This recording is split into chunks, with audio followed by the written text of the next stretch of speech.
So we found this great bonanza of super-Earths. Previously we knew about the hot Jupiters in 0.5% of systems, and we knew about the eccentric giants. What we've seen is these are completely dwarfed in numbers by these things that are bigger than the rocky planets but smaller than the gas giants. Yeah, I really like the name Super Earths, but it seems maybe a tad bit misleading given what we know, because we don't really know if these are rocky giant things like Earth, or if they're sort of small little versions of Neptune, do we? Well, they might even be giant water worlds for all we know, with huge amounts of water over a great distance.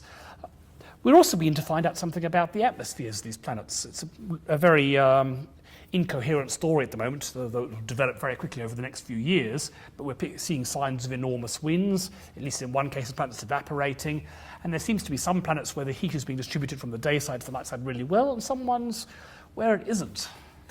Okay, so despite all the promise of discovering things like Earth, we really haven't been able to find anything using Kepler and the transits that really looks like Earth, have we? But that might just be a matter of time. They haven't analysed all their data yet. Right, so there is more data coming, but Kepler has sadly, its mission has ended after about 3 years because its reaction wheels that allow it to point very precisely in sky have stopped, and so consequently we're sort of stuck with the data we have. So you think there might be still an Earth in that data set?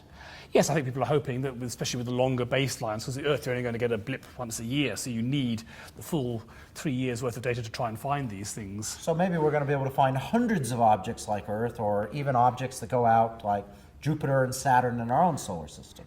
Though if we do, it'll probably be before we've had a chance to put this film together. We'll have to film a variation on it. It'll happen quite soon if it happens at all. But once Kepler's dead and gone, where to now? I mean, the really big gap, first of all, we may not find any Earths or smaller things. The real gap, though, is things further out. Even with this exquisite sensitivity of Kepler, you're only going to find things close in, because when things are further out, the odds of it being so precisely edge-on that it gives transits is very, very low. Oh, so we're probably not going to find a Saturn or a Jupiter then with Kepler.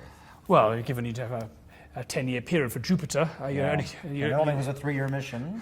Yes, yeah, it's you pretty might much see Earth. one transit, but you've got not much you can learn from that. Yeah, okay, fair enough. So in fact, either with radial velocity or transits, finding things further out is going to be very hard, and further out is where most of at least the big planets in our solar system are. You're going to need to find Saturn, 20, 30 years of data with either radial velocity technique or transits.